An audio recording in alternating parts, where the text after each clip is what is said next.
Na aula anterior, nós estávamos construindo um formulário e o sistema de validação correspondente para ele, de forma a garantir que o nosso nome de usuário atende a um requisito que segue uma expressão regular, de forma a garantir que o nosso e-mail seja obrigatório e tenha o formato correto, assim como nossa senha também seja obrigatória e tenha o formato correto, onde a senha segue uma expressão regular e essa expressão regular ela requer que a nossa senha tenha uma complexidade mínima.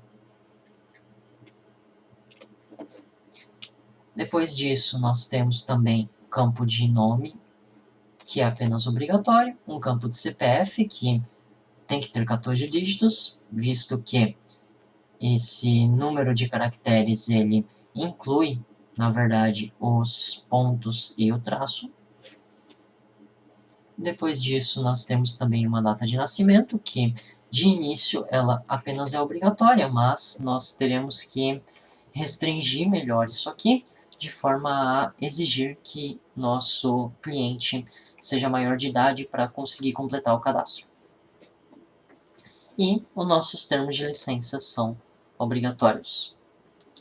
Nós temos também aqui, ó, que eu não cheguei a comentar na aula anterior, um campo de idade, que não é um campo digitável, é um campo que está desabilitado, porque na verdade esse campo ele vai servir apenas para mostrar a informação referente à data de nascimento, de forma que, conforme a data de nascimento que o nosso usuário digitar, a idade vai ser calculada e exibida logo abaixo no campo de idade. Então, feito isso de validação em HTML5, nosso próximo passo vai ser utilizar JavaScript para fazer o restante da nossa validação. E aí, para isso, nós vamos começar, então, adicionando um script lá no head da nossa página. E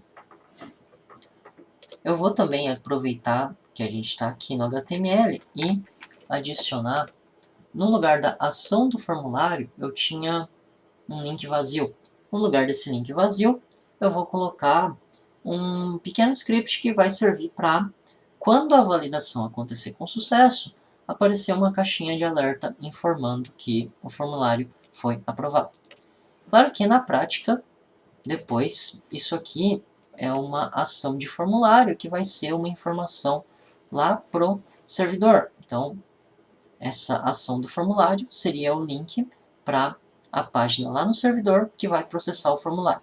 Como por enquanto nós estamos só fazendo um experimento para compreender o funcionamento da validação só no cliente, então depois de aprovado o formulário, vai simplesmente aparecer um alerta enviado pelo próprio JavaScript.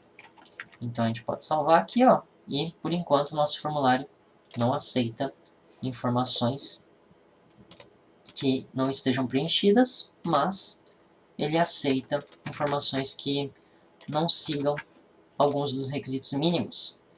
Ó, o campo de e-mail, ele não passa daqui, a menos que seja realmente um e-mail. O campo de senha, e assim por diante.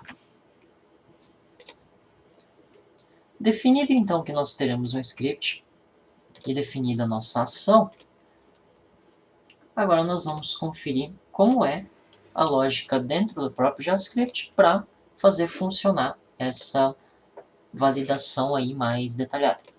Para isso a gente vai vir aqui no script que eu acabei de criar e de início eu criei algumas constantes que são basicamente atalhos para acessar cada um dos nossos campos aqui, porque a gente vai precisar bastante deles. Então, cada campo a ser validado, ele tem uma id, conforme estava aqui no meu HTML. E aqui eu criei, então, o seguinte, uma constante chamada id, que é document.getElementById, e pega o id. E mesma coisa para o telefone, para o e-mail, para a senha, segunda senha, nome, CPF, nascimento e termos da licença.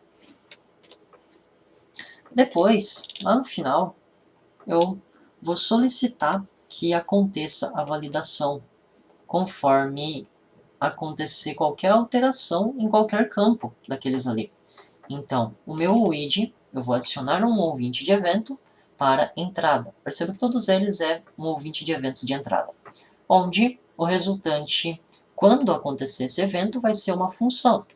E a função é uma função anônima que simplesmente chama a função validate, que nós vamos criar, e o argumento dela é correspondente a qual variável que nós estamos efetivamente querendo validar.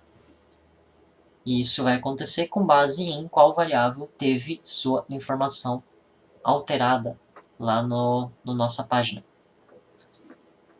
Com exceção do telefone e do CPF, que em vez de ter funcionamento de chamar a função validate, eles chamam uma função para criar uma máscara de telefone e máscara de CPF.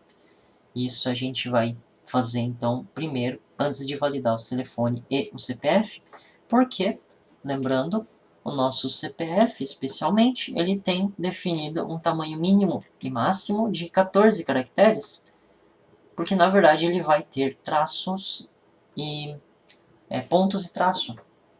Então, essa máscara vai servir para automaticamente adicionar o ponto e o traço para ti na hora de preencher o CPF. Vamos então criar a nossa função de validação. E essa função, ela começa sendo a nossa função validate, e a função validate, ela vai receber como argumento um item. E o item vai ser o ID, o TEL, o e-mail, assim por diante. O que vai acontecer dentro dessa função? Primeiro, eu vou definir para este item, que eu chamei, que chamou a função, eu vou definir uma validação personalizada como em branco. Isso significa que eu vou tirar qualquer validação personalizada que já esteja definida. E depois, refazer a checagem. Essa parte do código, mais básica, ela é genérica, ela vai valer para todos. Mas, o que realmente nos interessa nesse código aqui, dentro da função validate, vão ser as condições especiais, do tipo, quando o meu item for a segunda senha, eu tenho que fazer uma validação especial? Tenho, porque é importante na hora que digitar a senha, que a segunda senha seja idêntica à primeira senha. Então, para fazer isso, nós vamos simplesmente criar uma condição. Se o item for pwd2, que é a segunda senha, então faça o seguinte, verifique se o valor do item é igual ao valor do pwd, que é a primeira senha. Se isso acontecer, então a validação personalizada é em branco. Limpe a validação, não tem nenhum erro. Já se isso não acontecer, aí nós temos um erro. Então, defina a validação personalizada como as senhas não são iguais. Agora a gente pode salvar isso aqui, salvar o HTML também, recarregar a página e testar isso. Lembrando, o usuário é obrigatório, o e-mail é obrigatório.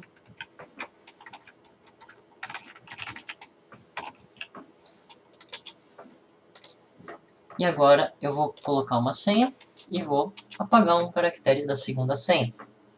Ó, as senhas digitadas não são iguais, e esse é exatamente o texto que eu coloquei lá no meu JavaScript. E assim a gente faz então a validação para a segunda senha.